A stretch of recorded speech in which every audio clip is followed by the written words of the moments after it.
ನಮಸ್ತೆ ಎಲ್ಲರಿಗೂ. Lucky life ಟಿಪ್ಸ್ಗೆ ನಿಮಗೆಲ್ಲರಿಗೂ ಸ್ವಾಗತ. ಸ್ತ್ರೀಯರ ಮಾಸಿಕ ಧರ್ಮದ ರಹಸ್ಯ ಮತ್ತು ಈ ಶಿವನು ಬೋಧಿಸಿದ ನಿಯಮಗಳು. ಲೋಕದ ಸಮಸ್ತ ಜೀವರಾಶಿಗಳ ಈ ಸೃಷ್ಟಿಕರ್ತನಾದ ಆ ಪರಮಾತ್ಮನ ಸೃಷ್ಟಿಯಲ್ಲಿ ಸ್ತ್ರೀಯು ಅತ್ಯಂತ ಪವಿತ್ರ ಸ್ಥಾನವನ್ನು ಹೊಂದಿದ್ದಾಳೆ. ಆದರೆ ಪ್ರಕೃತಿಯ ನಿಯಮದಂತೆ ಪ್ರತಿ ತಿಂಗಳು ಸ್ತ್ರೀಯರು ಅನುಭವಿಸುವ ಮಾಸಿಕ ಧರ್ಮ ಅಥವಾ ಈ ಋತುಚಕ್ರದ ಹಿಂದೆ ಒಂದು ಆಳವಾದ ಪುರಾಣ ಕಥೆ ಇದೆ. ಅನೇಕರಿಗೆ ಕಾಡುವ ಪ್ರಶ್ನೆಯೆಂದರೆ, ಈ ನೋವು ಮತ್ತು ಕಷ್ಟ ಸ್ತ್ರೀಯರಿಗೆ ಮಾತ್ರ ಏಕೆ? ಈ ಸಮಯದಲ್ಲಿ ಅನುಸರಿಸಬೇಕಾದ ಕಟ್ಟುನಿಟ್ಟಿನ ನಿಯಮಗಳೇನು? ಈ ಎಲ್ಲ ಜಿಜ್ಞಾಸೆಗಳಿಗೆ ಸ್ವತಃ ಕೈಲಾಸನಾಥನ ಶಿವನೇ ಪಾರ್ವತೀದೇವಿಗೆ ಉತ್ತರಿಸಿದ ಸತ್ಯ ಘಟನೆಯನ್ನು ಇಂದು ನಾವು ತಿಳಿಯೋಣ. ಒಮ್ಮೆ ಮಾತೆ ಪಾರ್ವತಿಯು ಭೂಲೋಕದಲ್ಲಿ ಸಂಚರಿಸುತ್ತಿದ್ದಾಗ ಒಬ್ಬ ಮಹಿಳೆಯು ಮಾಸಿಕ ಧರ್ಮದ ಅತೀವ ನೋವಿನಿಂದ ಬಳಲುತ್ತಾ ಕಣ್ಣೀರು ಹಾಕುತ್ತಿರುವುದನ್ನು ನೋಡಿದಳು. ಆಕೆಯ ಸ್ಥಿತಿಯನ್ನು ಕಂಡು ದಯಾಮಯಿ ಪಾರ್ವತಿಯ ಮನಸ್ಸು ಕರಗಿತು. ನಾರಿಯಾದವಳು ಇಷ್ಟು ಕಠಿಣವಾದ ವೇದನೆಯನ್ನು ಪ್ರತಿ ತಿಂಗಳು ಏಕೆ ಅನುಭವಿಸಬೇಕು? ಸಮಾಜದಲ್ಲಿ ಈ ಸಮಯದಲ್ಲಿ ಆಕೆಯನ್ನು ಅಸ್ಪೃಶ್ಯಳಂತೆ ಕಾಣುವುದು ಸರಿಯೇ? ಈ ಭೇದ ಭಾವಕ್ಕೆ ಕಾರಣವೇನು ಎಂಬ ಪ್ರಶ್ನೆಗಳು ದೇವಿಯನ್ನು ಕಾಡತೊಡಗಿದವು. ತಕ್ಷಣವೇ ಪಾರ್ವತಿಯು ಕೈಲಾಸಕ್ಕೆ ತೆರಳಿ ಮಹಾದೇವನನ್ನು ಭೇಟಿಯಾದಳು. ಶಿವನು ಪಾರ್ವತಿಯ ಮುಖದಲ್ಲಿನ ಗೊಂದಲವನ್ನು ಕಂಡು, ದೇವಿ, ನಿನ್ನ ಮನಸ್ಸು ಯಾವುದೋ ಚಿಂತೆ ಕಾಡುತ್ತಿದೆ, ಅದನ್ನು ನನ್ನ ಮುಂದೆ ವ್ಯಕ್ತಪಡಿಸು ಎಂದನು. ಆಗ ಪಾರ್ವತಿಯು ತಾನು ಭೂಲೋಕದಲ್ಲಿ ಕಂಡ ದೃಶ್ಯವನ್ನು ವಿವರಿಸಿ, ಸ್ತ್ರೀಯರ ಈ ಕಷ್ಟಕ್ಕೆ ಕಾರಣವೇನು ಮತ್ತು ಈ ಸಮಯದಲ್ಲಿ ಅವರು ಮಾಡಬಾರದ ಕೆಲಸಗಳಾವುವು ಎಂದು ಕೇಳಿದಳು. ಶಿವನು ಮಂದಹಾಸ ಬೀರುತ್ತಾ ಇದನ್ನು ವಿವರಿಸಲು ಒಂದು ಪ್ರಾಚೀನ ಕಥೆಯನ್ನು ಹೇಳಲು ಪ್ರಾರಂಭಿಸಿದನು. ಹಿಂದೆ ವಿದ್ಯಾಸಾಗರ ಎಂಬಲ್ಲಿ ಸುಧರ್ಮ ಎಂಬ ಒಬ್ಬ ಜ್ಞಾನಿ ಬ್ರಾಹ್ಮಣನಿದ್ದನು. ಆತ ಚಿಕ್ಕಂದಿರುವಾಗಲೇ ಪೋಷಕರನ್ನು ಕಳೆದುಕೊಂಡಿದ್ದರೂ ಸ್ವಪ್ರಯತ್ನದಿಂದ ವೇದಶಾಸ್ತ್ರಗಳಲ್ಲಿ ಪಾಂಡಿತ್ಯ ಗಳಿಸಿದ್ದನು. ಆತನ ಪತ್ನಿ ಸತ್ಯಭಾಮ ಕೂಡ ಅತ್ಯಂತ ಗುಣವತಿ ಮತ್ತು ಪತಿವ್ರತೆಯಾಗಿದ್ದಳು. ಒಮ್ಮೆ ಸುಧರ್ಮನು ತನ್ನ ಮನೆಯಲ್ಲಿ ಸತ್ಯನಾರಾಯಣ ಪೂಜೆಯನ್ನು ಏರ್ಪಡಿಸಿ ಊರಿನ ಸಮಸ್ತರಿಗೂ ಭೋಜನದ ವ್ಯವಸ್ಥೆ ಮಾಡಿದ್ದನು. ಪೂಜೆ ಮುಗಿದ ನಂತರ ಸುಧರ್ಮನು ತನ್ನ ಮನೆಯ ಹೊರಗೆ ಬಂದಾಗ ಒಂದು ನಾಯಿ ಮತ್ತು ಒಂದು ಹಂದಿ ಪರಸ್ಪರ ಮಾತನಾಡಿಕೊಳ್ಳುತ್ತಿರುವುದನ್ನು ಕಂಡನು. ತನ್ನ ತಪೋಶಕ್ತಿಯಿಂದ ಆ ಪ್ರಾಣಿಗಳ ಭಾಷೆಯನ್ನು ಅರ್ಥ ಮಾಡಿಕೊಂಡ ಸುಧರ್ಮನಿಗೆ ಆಘಾತವಾಯಿತು. ಏಕೆಂದರೆ ಆ ನಾಯಿ ಮತ್ತು ಹಂದಿ ಬೇರೆ ಯಾರೋ ಆಗಿರದೆ ಆತನ ಕಳೆದ ಜನ್ಮದ ತಂದೆ ತಾಯಿಯರೇ ಆಗಿದ್ದರು. ತಮ್ಮ ಪಾಪಕರ್ಮಗಳಿಂದಾಗಿ ಅವರು ಇಂತಹ ಹೀನ ಜನ್ಮವನ್ನು ಪಡೆದಿದ್ದರು. ಮರುದಿನ ಬೆಳಗ್ಗೆ ಸುಧರ್ಮನು ತನ್ನ ಗುರುಗಳಾದ ವಸಿಷ್ಠ ಮಹರ್ಷಿಗಳ ಆಶ್ರಮಕ್ಕೆ ತೆರಳಿ ತನ್ನ ತಂದೆ ತಾಯಿಯವರಿಗೆ ಈ ಸ್ಥಿತಿ ಬರಲು ಕಾರಣವೇನು ಎಂದು ಕೇಳಿದನು. ವಸಿಷ್ಠರು ತಮ್ಮ ದಿವ್ಯ ದೃಷ್ಟಿಯಿಂದ ನೋಡಿ ಹೀಗೆ ಕೇಳಿದರು: ಸುಧರ್ಮ, ನಿನ್ನ ತಂದೆಯು ಕಳೆದ ಜನ್ಮದಲ್ಲಿ ದೊಡ್ಡ ವಿದ್ವಾಂಸರಾಗಿದ್ದರು. ಕೆಲವು ತಪ್ಪುಗಳನ್ನು ಮಾಡಿದ್ದನು. ಏಕಾದಶಿ ವ್ರತದ ದಿನ ನಿಯಮ ಮುರಿದು ಭೋಜನ ಮಾಡಿದ್ದನು ಮತ್ತು ಮನೆಗೆ ಬಂದ ಭಿಕ್ಷುಕನನ್ನು ಅವಮಾನಿಸಿ ಕಳುಹಿಸಿದ್ದನು. ಎಲ್ಲಕ್ಕಿಂತ ಮುಖ್ಯವಾಗಿ ನಿನ್ನ ತಾಯಿ ಮಾನಸಿಕ ಧರ್ಮದಲ್ಲಿದ್ದಾಗ ಆಕೆಯೊಂದಿಗೆ ದೈಹಿಕ ಸಂಬಂಧ ಬೆಳೆಸಿದ್ದನು. ಈ ಕಾರಣದಿಂದ ಆತ ನಾಯಿಯಾಗಿ ಹುಟ್ಟಿದ್ದಾನೆ. ಮುಂದುವರೆದು ತಾಯಿಯ ಬಗ್ಗೆ ಹೇಳುತ್ತಾ, ನಿನ್ನ ತಾಯಿಯು ಋತುಮತಿಯಾಗಿದ್ದಾಗ ಸಮಯದಲ್ಲಿ ಶಾಸ್ತ್ರದ ನಿಯಮಗಳನ್ನು ಗಾಳಿಗೆ ತೂರಿದ್ದಳು. ಅಶುದ್ಧ ಅವಸ್ಥೆಯಲ್ಲಿದ್ದರೂ ಅಡುಗೆ ಮನೆಗೆ ಪ್ರವೇಶಿಸಿ ಆಹಾರ ಸಿದ್ಧಪಡಿಸಿದ್ದಳು. ಪವಿತ್ರವಾದ ತುಳಸಿ ಗಿಡಕ್ಕೆ ನೀರು ಹಾಕಿದ್ದಳು ಮತ್ತು ದೇವರ ಪೂಜೆಯಲ್ಲಿ ತೊಡಗಿದ್ದಳು. ಈ ಅಪರಾಧಗಳಿಗಾಗಿ ಆಕೆ ಹಂದಿಯಾಗಿ ಜನ್ಮ ತಾಳಿದ್ದಾಳೆ ಎಂದರು. ನಂತರ ಸುಧರ್ಮನು ಅಮಾವಾಸ್ಯೆಯ ದಿನ ಶಾಸ್ತ್ರೋಕ್ತವಾಗಿ ಶ್ರಾದ್ದ ಮತ್ತು ದಾನಗಳನ್ನು ಮಾಡಿ ತನ್ನ ಪೋಷಕರಿಗೆ ಮುಕ್ತಿ ಕೊಡಿಸಿದನು. ಕಥೆಯನ್ನು ಮುಂದುವರಿಸಿದ ಶಿವನು ಸ್ತ್ರೀಯರಿಗೆ ಈ ಋತುಚಕ್ರ ಬಂದ ಹಿನ್ನೆಲೆಯನ್ನು ವಿವರಿಸಿದನು. ಸತ್ಯಯುಗದಲ್ಲಿ ಕಾಲಕೇಯ ಎಂಬ ಅಸುರನು ದೇವಲೋಕದ ಮೇಲೆ ಆಕ್ರಮಣ ಮಾಡಿದನು. ದೇವತೆಗಳು ಭಯಭೀತರಾಗಿ ಬ್ರಹ್ಮನ ಮೊರೆ ಹೋದರು. ಬ್ರಹ್ಮದೇವನ ಸಲಹೆಯಂತೆ ದೇವತೆಗಳು ದಿದಿಚಿ ಮಹರ್ಷಿಗಳ ಬಳಿ ಹೋಗಿ ಅವರ ಮೂಳೆಗಳಿಂದ ತಯಾರಿಸಿದ ವಜ್ರಾಯುಧವನ್ನು ಪಡೆದರು. ಇಂದ್ರದೇವನು ಆ ವಜ್ರಾಯುಧದಿಂದ ಕಾಲಕೇಯನನ್ನು ಸಂಹರಿಸಿದನು. ಆದರೆ ಆ ಅಸುರನು ಬ್ರಾಹ್ಮಣ ಕುಲಕ್ಕೆ ಸೇರಿದವನಾಗಿದ್ದರಿಂದ ಇಂದ್ರನಿಗೆ ಬ್ರಹ್ಮಹತ್ಯೆ ದೋಷ ಎಂಬ ಮಹಾಪಾಪ ತಗುಲಿತು. ಆ ಪಾಪವು ಒಬ್ಬ ಕಪ್ಪು ಬಣ್ಣದ ಸ್ತ್ರೀಯ ರೂಪದಲ್ಲಿ ಇಂದ್ರನನ್ನು ಹಿಂಬಾಲಿಸತೊಡಗಿತು. ಇಂದ್ರನು ರಕ್ಷಣೆಗಾಗಿ ಮತ್ತೆ ಬ್ರಹ್ಮನನ್ನು ಪ್ರಾರ್ಥಿಸಿದನು. ಬ್ರಹ್ಮದೇವನು ಇಂದ್ರನ ಪಾಪವನ್ನು 4 ಭಾಗಗಳಾಗಿ ವಿಂಗಡಿಸಿ ಪ್ರಕೃತಿಯ ವಿವಿಧ ಅಂಶಗಳಿಗೆ ಹಂಚಲು ನಿರ್ಧರಿಸಿದನು. ಮೊದಲ ಭಾಗವನ್ನು ಅಗ್ನಿಯು ಸ್ವೀಕರಿಸಿತು. ಇದರ ಬದಲಾಗಿ ಅಗ್ನಿಗೆ ಯಾವುದೇ ವಸ್ತುವನ್ನು ಭಸ್ಮ ಮಾಡಿ ಶುದ್ಧೀಕರಿಸುವ ವರ ಸಿಕ್ಕಿತು. ಆದರೆ ಅಗ್ನಿಗೆ ದಹಿಸುವ ಶಕ್ತಿ ಬಂದಿದ್ದೇ ಈ ಪಾಪದ ಅಂಶದಿಂದ. ಎರಡನೇ ಭಾಗವನ್ನು ನೀರು ಸ್ವೀಕರಿಸಿತು. ಇದರ ಫಲವಾಗಿ ನೀರಿಗೆ ಎಲ್ಲವನ್ನ ಪವಿತ್ರಗೊಳಿಸುವ ಶಕ್ತಿ ಸಿಕ್ಕಿತು. ಆದರೆ ನೀರಿನಲ್ಲಿ ಗುಳ್ಳೆಗಳು ಮತ್ತು ಈ ಗೆಣ ಕಾಣಿಸಿಕೊಳ್ಳುವುದು ಆ ಪಾಪದ ಸಂಕೇತವಾಯಿತು. ಮೂರನೇ ಭಾಗವನ್ನು ಮರಗಳು ಪಡೆದವು. ಇದಕ್ಕೆ ಪ್ರತಿಯಾಗಿ ಮರಗಳಿಗೆ ಕತ್ತರಿಸಿದರೂ ಮತ್ತೆ ಚಿಗುರುವ ವರ ಲಭಿಸಿತು. ಮರಗಳಿಂದ ಬರುವ ಅಂಟು ಈ ಪಾಪದ ಭಾಗವಾಗಿದೆ. 4ನೇ ಭಾಗವನ್ನು ಸ್ತ್ರೀಯರು ಸ್ವೀಕರಿಸಿದರು. ಇದರ ಬದಲಾಗಿ ಸ್ತ್ರೀಯರಿಗೆ ಪುರುಷರಿಗಿಂತ ಹೆಚ್ಚು ಕಾಮಶಕ್ತಿ ಮತ್ತು ಸಂತಾನೋತ್ಪತ್ತಿಯ ಶ್ರೇಷ್ಠ ವರ ದೊರೆಯಿತು. ಆದರೆ ಆ ಪಾಪದ ಅಂಶವೇ ಪ್ರತಿ ತಿಂಗಳು ಈ ರಕ್ತದ ರೂಪದಲ್ಲಿ ಹೊರಹೋಗುವ ಮಾಸಿಕ ಧರ್ಮವಾಯಿತು. ಈ ಮಾಸಿಕ ಧರ್ಮದ ಅವಧಿಯಲ್ಲಿ ಪಾಲಿಸಬೇಕಾದ ಕಟ್ಟುನಿಟ್ಟಿನ ನಿಯಮಗಳು. ಶಿವನು ಪಾರ್ವತಿಗೆ ಈ ಸಮಯದಲ್ಲಿ ಸ್ತ್ರೀಯರು ಅನುಭವಿಸಬೇಕಾದ ಈ ಒಂದು ಧರ್ಮವನ್ನು ಹೇಗೆ ಬೋಧಿಸಿದರು.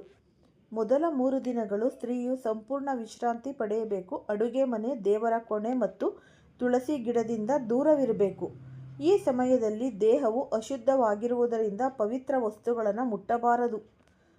ಮೊದಲ 3 ದಿನ ತಲೆಗೆ ನೀರು ಹಾಕಬಾರದು. 4ನೆಯ ದಿನ ಅಥವಾ 5ನೆಯ ದಿನ ಶಾಸ್ತ್ರೋಕ್ತವಾಗಿ ಸ್ನಾನ ಮಾಡಿ ಶುದ್ಧರಾಗಬೇಕು. ಹೀಗೆ ಮಾಡುವುದರಿಂದ ಪತಿಯ ಆಯಸ್ಸು ವೃದ್ಧಿಯಾಗುತ್ತೆ. ಈ ಸಮಯದಲ್ಲಿ ಪತಿಯೊಂದಿಗೆ ದೈಹಿಕ ಸಂಪರ್ಕ ಬೆಳೆಸುವುದು ಮಹಾಪಾಪ. ಇದರಿಂದ ಹುಟ್ಟುವ ಮಕ್ಕಳು ರೋಗಿಷ್ಠರಾಗುವ ಅಥವಾ ದುರ್ಬುದ್ಧಿಯವರಾಗುವ ಸಾಧ್ಯತೆ ಇದೆ. ಸ್ನಾನದ ನಂತರ ಸ್ತ್ರೀಯು ಮೊದಲು ತನ್ನ ಈ ಪತಿಯ ಮುಖವನ್ನು ನೋಡಬೇಕು. ಪತಿ ಹತ್ತಿರವಿಲ್ಲದಿದ್ದರೆ ಸೂರ್ಯದೇವನನ್ನು ಪ್ರಾರ್ಥಿಸಿ ದರ್ಶನ ಪಡೆಯಬೇಕು. ಈ ಅವಧಿಯಲ್ಲಿ ಸಾತ್ವಿಕ ಆಹಾರ ಸೇವಿಸುವುದು ಆರೋಗ್ಯದ ದೃಷ್ಟಿಯಿಂದಲೂ ಮತ್ತು ಈ ಧಾರ್ಮಿಕ ದೃಷ್ಟಿಯಿಂದಲೂ ಶ್ರೇಷ್ಠ. ಶಿವನ ಈ ಅಮೂಲ್ಯ ಜ್ಞಾನವನ್ನು ಕೇಳಿದ ಪಾರ್ವತೀದೇವಿಯು ಸಂತುಷ್ಟಳಾದಳು. ಮಾಸಿಕ ಧರ್ಮ ಎಂಬುದು ಕೇವಲ ದೈಹಿಕ ಪ್ರತಿಕ್ರಿಯೆಯಲ್ಲ, ಅದು ಪ್ರಕೃತಿಯ ಒಂದು ಭಾಗ ಮತ್ತು ಸ್ತ್ರೀಯು ಇಡೀ ಜೀವ ಸಂಕುಲದ ಪಾಪವನ್ನು ತನ್ನ ಮೇಲೆ ಹೊತ್ತುಕೊಂಡು ತ್ಯಾಗದ ಸಂಕೇತವಾಗಿದೆ. ಆದ್ದರಿಂದ ಈ ಸಮಯದಲ್ಲಿ ಆಕೆಯನ್ನು ಗೌರವಿಸಬೇಕು ಮತ್ತು ಆಕೆಗೆ ಅಗತ್ಯವಾದ ವಿಶ್ರಾಂತಿಯನ್ನು ನೀಡಬೇಕು. ಈ ಕಥೆಯನ್ನು ಕೇಳುವ ಮತ್ತು ಹಂಚಿಕೊಳ್ಳುವವರಿಗೆ ಪುಣ್ಯ ಲಭಿಸುತ್ತೆ. ಭಗವಾನ್ ಶಿವನು ನೀಡಿದ ಈ ಸಂದೇಶವು ನಮಗೆ ಶಾಸ್ತ್ರ ಮತ್ತು ವಿಜ್ಞಾನದ ಸಮನ್ವಯವನ್ನು ತಿಳಿಸುತ್ತೆ. ಧರ್ಮದ ಹಾದಿಯಲ್ಲಿ ನಡೆಯುವ ಪ್ರತಿಯೊಬ್ಬರೂ ಈ ನಿಯಮಗಳನ್ನು ಅರಿತು ಗೌರವಿಸುವುದು ಅತ್ಯಗತ್ಯ. ಈ ಕುಂಭರಾಶಿಯವರಿಗೆ ಮುಂಬರುವ ಈ ಒಂದು ಶುಭಯೋಗಗಳ ಮಹತ್ವ ಏನಿದೆ ಅಂತ ನಾವು ನೋಡೋಣ. ಈ ಕುಂಭರಾಶಿಯವರ ಜೀವನದಲ್ಲಿ ಎದುರಾಗಲಿರುವ ಅತ್ಯಂತ ಮಹತ್ವದ ಬದಲಾವಣೆಗಳ ಬಗ್ಗೆ ನಾವು ಈಗ ನೋಡೋಣ. ಕಾಲಚಕ್ರ ಉರುಳಿದಂತೆ ಈ ಏಪ್ರಿಲ್ 2026ರ ಸಮಯದಲ್ಲಿ ಈ ಗ್ರಹಗತಿಗಳು ಒಂದು ವಿಶಿಷ್ಟವಾದ ತಿರುವನ್ನು ಪಡೆದುಕೊಳ್ಳುತ್ತೆ. ವಿಶೇಷವಾಗಿ ಏಪ್ರಿಲ್ 10ರ ನಂತರದ ದಿನಗಳು ಈ ಕುಂಭರಾಶಿಯವರಿಗೆ ಅತ್ಯಂತ ನಿರ್ಣಾಯಕವಾಗಿವೆ. ಈ ನಮ್ಮ ಶಾಸ್ತ್ರಗಳ ಪ್ರಕಾರ ವೈಶಾಖ ಮಾಸಕ್ಕೆ ತನ್ನದೇ ಆದ ಪವಿತ್ರತೆ ಇದೆ. ಈ ಮಾಸದಲ್ಲಿ ಬರುವ ಅಕ್ಷಯ ತೃತೀಯ ಏಪ್ರಿಲ್ 19 ಮತ್ತು ಈ ಮೋಹಿನಿ ಏಕಾದಶಿ ಏಪ್ರಿಲ್ 27 ಮತ್ತು ಈ ಸೂರ್ಯ ಸಂಕ್ರಾಂತಿಯಂತಹ ಮಹಾಯೋಗಗಳು ನಿಮ್ಮ ಜೀವನದ ದಿಕ್ಕನ್ನೇ ಬದಲಿಸುವ ಶಕ್ತಿಯನ್ನು ಹೊಂದಿವೆ.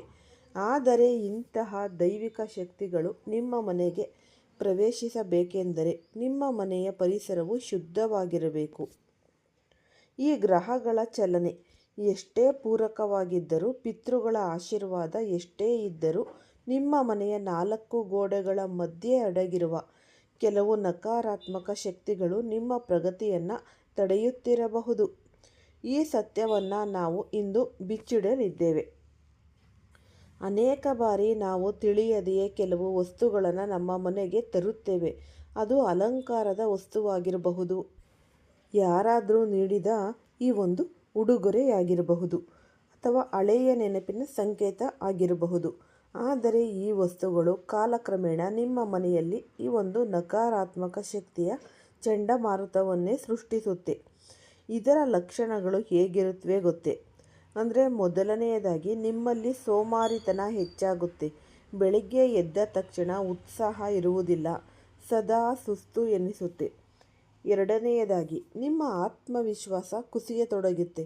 ಹಿಂದೆ ಧೈರ್ಯದಿಂದ ಮಾಡುತ್ತಿದ್ದ ಕೆಲಸಗಳಿಗೂ ಹೀಗೆ ಭಯವಾಗುತ್ತೆ. ಅಂದರೆ ಮೂರನೆಯದಾಗಿ ಸಣ್ಣ ವಿಷಯಕ್ಕೂ ಮನೆಯಲ್ಲಿ ದೊಡ್ಡ ಜಗಳವಾಗುತ್ತೆ. ಗಂಡ ಹೆಂಡತಿಯ ನಡುವೆ ಅಸಮಾಧಾನ, ಮಕ್ಕಳ ಹಠ, ಸಹೋದರರ ಜೊತೆಗಿನ ಕಿರಿಕಿರಿ ನಿರಂತರವಾಗಿ ನಡೆಯುತ್ತಿರುತ್ತೆ. ಈ ಬಾಹ್ಯ ಜಗತ್ತಿಗೆ ನೀವು ಸಂತೋಷವಾಗಿ ಕಂಡರೂ ಮನೆಯೊಳಗೆ ಕಾಲಿಟ್ಟ ಕೂಡಲೇ ಮನಸ್ಸು ಭಾರವಾಗುತ್ತೆ. ಅಸಂತೋಷದ ಭಾವನೆ ಮೂಡುವುದು ಈ ಒಂದು ನಕಾರಾತ್ಮಕ ಶಕ್ತಿಯ ಪ್ರಭಾವವೇ ಆಗಿದೆ. ಏಪ್ರಿಲ್ 10ರ ನಂತರದ ಶುಭ ಫಲಗಳನ್ನು ನೀವು ಪೂರ್ಣವಾಗಿ ಪಡೆಯಬೇಕೆಂದರೆ ಈ ರೀತಿ ವಸ್ತುಗಳನ್ನು ನೀವು ಮನೆಯಲ್ಲಿ ಇರುವ ಈ ವರ್ಗದ ವಸ್ತುಗಳು ತಕ್ಷಣವೇ ಮನೆಯಿಂದ ಹೊರಹಾಕಬೇಕು.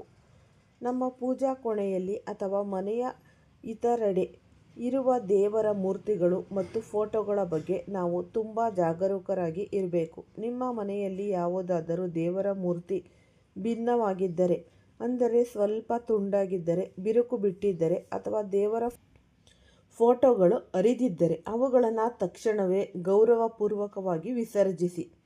ಇದು ಕೇವಲ ಒಂದು ವಸ್ತುವಲ್ಲ, ಇದು ದೈವಿಕ ಶಕ್ತಿಗೆ ಮಾಡುವ ಅಪಚಾರವೆಂದು ಪರಿಗಣಿಸಲಾಗುತ್ತೆ. ಖಂಡಿತವಾದ ಮುರಿದ ಪ್ರತಿಮೆಗಳು ಮನೆಯಲ್ಲಿದ್ದರೆ ಅಲ್ಲಿ ಸಕಾರಾತ್ಮಕ ಶಕ್ತಿ ನೆಲೆಸಲು ಸಾಧ್ಯವಿಲ್ಲ. ಅದು ಮನೆಯ ಆರ್ಥಿಕ ಪ್ರಗತಿಯನ್ನು ತಡೆಯುತ್ತೆ ಮತ್ತು ಆರೋಗ್ಯದ ಮೇಲೆ ಕೆಟ್ಟ ಪರಿಣಾಮ ಬೀರುತ್ತೆ. ಇದನ್ನು ಕಸದ ಬುಟ್ಟಿಗೆ ಹಾಕುವ ತಪ್ಪನ್ನು ಎಂದಿಗೂ ಮಾಡಬೇಡಿ. ಇದನ್ನು ಒಂದು ಸ್ವಚ್ಛವಾದ ಬಟ್ಟೆಯಲ್ಲಿ ಅಥವಾ ಚೀಲದಲ್ಲಿ ಇಟ್ಟು ಹರಿಯುವ ನೀರಿನಲ್ಲಿ ಅಥವಾ ಜನರಿಲ್ಲದ ಪವಿತ್ರವಾದ ಮರದ ಕೆಳಗೆ ಇರಿಸಿ ಬನ್ನಿ. ಏಪ್ರಿಲ್ 10ರ ನಂತರ ವೈಶಾಖ ಮಾಸದ ಪುಣ್ಯಕಾಲ ಆರಂಭವಾಗುವ ಮುನ್ನ ಈ ಕೆಲಸವನ್ನು ಪೂರ್ಣಗೊಳಿಸಿ. ನಮ್ಮ ಕಣ್ಣುಗಳು ಏನನ್ನು ನೋಡುತ್ತವೆಯೋ ನಮ್ಮ ಮನಸ್ಸು ಅದನ್ನೇ ಪ್ರತಿಫಲಿಸುತ್ತೆ. ವಾಸ್ತುಶಾಸ್ತ್ರದ ಪ್ರಕಾರ ಕೆಲವು ಚಿತ್ರಗಳು ಮನೆಯಲ್ಲಿ ಯುದ್ಧದ ವಾತಾವರಣ ಅಥವಾ ದುಃಖವನ್ನು ಸೃಷ್ಟಿಸುತ್ತೆ. ನಿಮ್ಮ ಮನೆಯಲ್ಲಿ ಈ ಚಿತ್ರಗಳಿದ್ದರೆ ಅವುಗಳನ್ನು ತೆಗೆದುಹಾಕಿ. ಮಹಾಭಾರತದಂತಹ ಯುದ್ಧದ ದೃಶ್ಯಗಳು ಮನೆಯಲ್ಲಿ ಸದಾ ಸಂಘರ್ಷದ ವಾತಾವರಣವನ್ನು ಸೃಷ್ಟಿಸುತ್ತೆ. ಶಿವನ ತಾಂಡವ ನೃತ್ಯದ ನಟರಾಜನ ರೂಪವು ಕ್ರೋಧ ಮತ್ತು ವಿನಾಶದ ಸಂಕೇತವಾಗಿದೆ. ಇದನ್ನು ಮನೆಯಲ್ಲಿಟ್ಟರೆ ಮನೆಯವರಲ್ಲಿ ಸಿಟ್ಟು ಹೆಚ್ಚಾಗುತ್ತೆ. ಇದು ಜೀವನದ ನಷ್ಟ ಮತ್ತು ಹತಾಶೆಯನ್ನು ಸೂಚಿಸುತ್ತೆ. ಇದು ನಿಮ್ಮ ಹೊಸ ಕೆಲಸಗಳಿಗೆ ಅಡೆತಡೆ ತರುತ್ತೆ. ತಾಜ್ ಮಹಲ್ ನೋಡಲು ಸುಂದರವಾಗಿದ್ದರೂ ಅದು ಒಂದು ಸಮಾಧಿ. ಅಂತಹ ಚಿತ್ರಗಳು ಮನೆಯಲ್ಲಿ ಮೌನ, ದುಃಖ ಮತ್ತು ಬೇರ್ಪಡುವಿಕೆಯ ಶಕ್ತಿಯನ್ನು ತರುತ್ತೆ. ಈ ಪಶುಗಳ ಚಿತ್ರಗಳು, ಹಿಂಸೆ ಮಾಡುತ್ತಿರುವ ಪಶುಗಳ ಚಿತ್ರಗಳು ಮನೆಯಲ್ಲಿ ಭಯವನ್ನು ಹುಟ್ಟಿಸಿದರೆ ಇಲ್ಲಿ ಮುಳ್ಳಿನ ಗಿಡಗಳು ಸಂಬಂಧಗಳಲ್ಲಿ ಕಿರಿಕಿರಿಯನ್ನು ತರುತ್ತೆ. ಇವೆಲ್ಲವನ್ನ ಮನೆಯಿಂದ ಹೊರಹಾಕಿದ ನಿಮ್ಮ ಮನಸ್ಸು ಹಗುರವಾಗುವುದನ್ನು ನೀವು ಗಮನಿಸಬಹುದು. ಏಪ್ರಿಲ್ ಮತ್ತು ಮೇ ತಿಂಗಳಲ್ಲಿ ಕುಂಭ ರಾಶಿಯವರಿಗೆ ವ್ಯಾಪಾರ ಮತ್ತು ಉದ್ಯೋಗದಲ್ಲಿ ಉತ್ತಮ ಅವಕಾಶಗಳಿವೆ. ಆದರೆ ಈ ಒಂದು ನಕಾರಾತ್ಮಕ ವಸ್ತುಗಳು ನಿಮ್ಮ ಮಾನಸಿಕ ಶಾಂತಿಯನ್ನು ಕೆಡಿಸಿ ಆ ಅವಕಾಶಗಳನ್ನು ಕಳೆದುಕೊಳ್ಳುವಂತೆ ಮಾಡಬಹುದು. ನಮ್ಮ ಮನೆಯ ಮೂಲೆ ಮೂಲೆಗಳಲ್ಲಿ ಅಡಗಿರುವ ಕಸ ಮತ್ತು ಹಳೆಯ ವಸ್ತುಗಳು ರಾಹು ಮತ್ತು ಶನಿಯ ಕೆಟ್ಟ ಪ್ರಭಾವವನ್ನು ಹೆಚ್ಚಿಸುತ್ತೆ. ಈ ಮುರಿದ ಅಥವಾ ಸರಿಯಾಗಿ ಮುಚ್ಚದ ಅಲ್ಮರೆಗಳು ಆರ್ಥಿಕ ಸ್ಥಿತಿಯನ್ನು ಹಾಳು ಮಾಡುತ್ತೆ. ಹರಿದ ಅಥವಾ ಬಳಸದ ಹಳೆಯ ಚಪ್ಪಲಿಗಳನ್ನು ಮನೆಯೊಳಗೆ ಅಥವಾ ಬಾಗಿಲ ಬಳಿ ಇಟ್ಟುಕೊಳ್ಳಬೇಡಿ. ಇವು ಹಳೆಯ ತೊಂದರೆಗಳು ಮತ್ತೆ ಮತ್ತೆ ಮರುಕಳಿಸುವಂತೆ ಮಾಡುತ್ತೆ. ಅನೇಕರು ಮನೆಯ ಮೇಲ್ಛಾವಣಿಯ ಮೇಲೆ ಮುರಿದ ವಸ್ತುಗಳನ್ನು ಹಾಕಿರುತ್ತಾರೆ. ಇದು ನಿಮ್ಮ ನಿರ್ಧಾರವನ್ನು ತೆಗೆದುಕೊಳ್ಳುವ ಸಾಮರ್ಥ್ಯವನ್ನು ಕುಂದಿಸುತ್ತೆ ಮತ್ತು ತಲೆಯಲ್ಲಿ ಸದಾ ಚಿಂತೆ ಇರುವಂತೆ ಮಾಡುತ್ತೆ. ಮನೆಯಲ್ಲಿ ಜೇಡರ ಬಲೆ ಇದ್ದರೆ ಅದು ನಿಮ್ಮ ಪ್ರಗತಿಯನ್ನು ಕಟ್ಟಿಹಾಕುತ್ತೆ. ಇದು ದಾರಿದ್ರ್ಯದ ಒಂದು ಲಕ್ಷಣ. ಈ ಮೂರನೇ ವರ್ಗದ ವಸ್ತುಗಳನ್ನು ಏಪ್ರಿಲ್ 10ರೊಳಗೆ ಸ್ವಚ್ಛಗೊಳಿಸಿ. ಇದರಿಂದ ಮನೆಯಲ್ಲಿ ಹೊಸ ಗಾಳಿ ಮತ್ತು ಹೊಸ ಚೈತನ್ಯ ಹರಿಯಲು ಶುರುವಾಗುತ್ತೆ. ನಕಾರಾತ್ಮಕ ವಸ್ತುಗಳನ್ನು ಹೊರಹಾಕಿದ ನಂತರ ಮನೆಯಲ್ಲಿ ಸಕಾರಾತ್ಮಕತೆಯನ್ನು ತುಂಬಲು ನೀವು ಕೆಲವು ಸರಳ ಮತ್ತು ಪ್ರಭಾವಶಾಲಿ ಕ್ರಮಗಳನ್ನು ಕೈಗೊಳ್ಳಬೇಕು. ಪ್ರತಿದಿನ ಸಂಜೆ ಸೂರ್ಯಾಸ್ತದ ನಂತರ ಮನೆಯ ಹೊಸ್ತಿಲಲ್ಲಿ ಶುದ್ಧ ತುಪ್ಪದ ದೀಪವನ್ನು ಹಚ್ಚಿ ದೀಪದ ಬತ್ತಿಯು ಹೊರಮುಖವಾಗಿರಲಿ. ಇದು ಮನೆಯೊಳಗೆ ಪ್ರವೇಶಿಸಲು ಕಾಯುತ್ತಿರುವ ನಕಾರಾತ್ಮಕ ಶಕ್ತಿಯನ್ನು ಹೊರಗೆ ತಳ್ಳುತ್ತೆ. ಮನೆಯ ದಕ್ಷಿಣ ದಿಕ್ಕಿನಲ್ಲಿ ದೀಪವನ್ನು ಹಚ್ಚಿ ಅದರ ಬತ್ತಿಯನ್ನು ಉತ್ತರಾಭಿಮುಖವಾಗಿ ಇರಿಸಿ.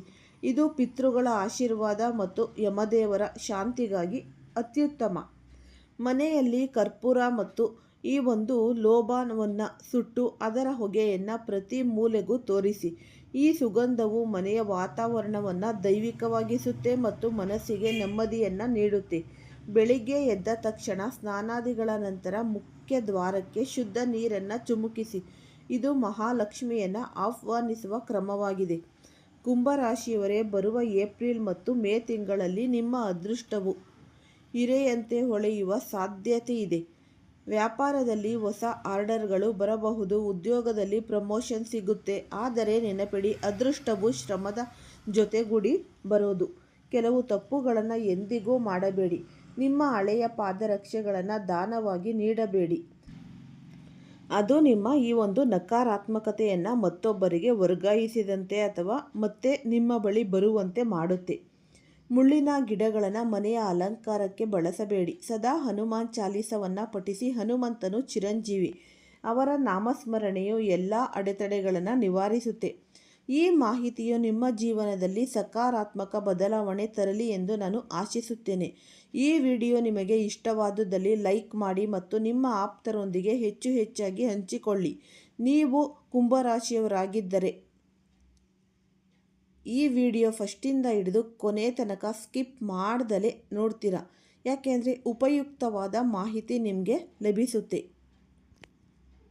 ಓಂ ಶ್ರೀ ಶನೇಶ್ವರಾಯ ನಮಃ ಅಂತ ಕಮೆಂಟ್ ಬಾಕ್ಸ್ನಲ್ಲಿ ಕಮೆಂಟನ್ನು ಹಾಕಿ. ಇಲ್ಲಾಂದರೆ ನಿಮ್ಮ ಮನೆ ದೇವರು, ನಿಮ್ಮ ಕುಲದೇವರ ಹೆಸರನ್ನು ಈ ಕಮೆಂಟ್ ಬಾಕ್ಸ್ನಲ್ಲಿ ಹಾಕಿ. ಆದಷ್ಟು ಈ ಸರಳವಾದ ವಿಧಿವಿಧಾನಗಳನ್ನು ಬಳಸಿದ್ದೇ ಆಗಿದ್ದಲ್ಲಿ ನಿಮ್ಮ ಜೀವನದಲ್ಲಿ ಶಾಶ್ವತವಾಗಿ ಈ ನಕಾರಾತ್ಮಕತೆ ಅನ್ನೋದು ತೊಲಗಿ ಹೋಗಿ ನಿಮ್ಮ ಜೀವನದಲ್ಲಿ ಸಕಾರಾತ್ಮಕತೆ ನೆಲೆಸುತ್ತೆ. ಅದೃಷ್ಟ, ಯಶಸ್ಸು, ಪ್ರಗತಿ ನಿಮ್ಮದಾಗುತ್ತೆ. ಯಾವುದೇ ಕೆಲಸಕ್ಕೆ ಕೈ ಹಾಕಿದ್ರೂ ಆ ಕೆಲಸದಲ್ಲಿ ದುಪ್ಪಟ್ಟು ಲಾಭ ಅನ್ನೋದು ಪಡಿತೀರ ಮತ್ತು ಮಕ್ಕಳ ವಿದ್ಯಾಭ್ಯಾಸದಲ್ಲಿ ಏಳಿಗೆಯನ್ನು ಕಾಣ್ತೀರಾ. ಸುಮಾರು ವರ್ಷಗಳಿಂದ ಕುಂಠಿತ ಆಗಿರುವ ವ್ಯವಹಾರ ಅದು ಕೂಡ ನಿಮಗೆ ಲಾಭ, ಅದೃಷ್ಟ ತಂದುಕೊಡುತ್ತೆ. ಆದಷ್ಟು ಈ ಸರಳವಾದ ವಿಧಿವಿಧಾನಗಳನ್ನು ಸರಿಯಾದ ಸಮಯದಲ್ಲಿ ಪಾಲಿಸಿ. ಆಲಸ್ಯ, ಸೋಮಾರಿತನ ಅನ್ನೋದು ತೊಲಗಿ ಹೋಗಿ ನಿಮ್ಮ ಜೀವನದಲ್ಲಿ ಅಖಂಡ ಮಟ್ಟದ ರಾಜಯೋಗ ಪ್ರಾಪ್ತಿಯಾಗುತ್ತೆ. ನೀವು ಯಾವುದೇ ಒಂದು ಈ ಕೆಲಸಕ್ಕೆ ಕೈ ಹಾಕಿದ್ರೆ ಆ ಕೆಲಸದಲ್ಲಿ ದ್ವಿಗುಣ ಲಾಭ ಅನ್ನೋದು ಕೂಡಿ ಬರುತ್ತೆ. ಎಲ್ಲರಿಗೂ ಕೂಡ ಒಳ್ಳೆಯದಾಗುತ್ತೆ. ಎಲ್ಲರಿಗೂ ಸಹ ಧನ್ಯವಾದಗಳು.